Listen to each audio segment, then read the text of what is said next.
Okay, so the very first thing we'll do is factorize top and bottom. So this is x, and 42 is 6 times 7, and I'll make this negative, make that positive. And then factorize the bottom, which is x. So this will be, again, 6 and 7, and they're both negative. And this is bigger than 0. So set the top and bottom 0. So if you set the top to 0, then you'll get negative 6 and 7 for the x values. And if you set the bottom to 0, you will get positive 6 and 7 again. So 7 is sort of repeated, but we don't have to put the 7 twice. And we'll just put negative 6. We'll put positive 6, and then we'll put 7 one time. And now we'll just do the test.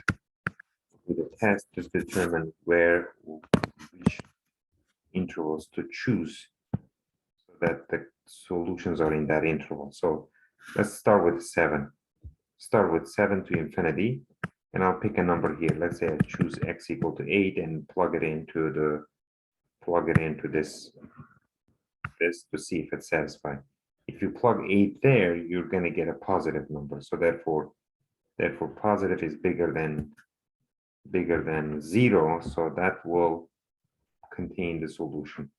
So 7 to infinity. So this one is yes, right? So 7 to infinity is one interval that contains the solution. Now let's look at this one. So say you choose x to be 6.5 and you plug it in. So this will be positive. This will be negative. This will be positive. This will be negative. So then you get a positive again. So yes, this will also satisfy 6 to infinity. So I put a union between them. And then if you check here, let's say you put x equal 5. Well, that's positive. 5 minus 7 is negative. 5 minus 6 will be negative. This is also negative. So then it will turn into a negative number. So this one is no. We don't take anything here. And then this, I can choose x to be negative 7. And if you plug it in, you're going to get a positive number. So this is all positive.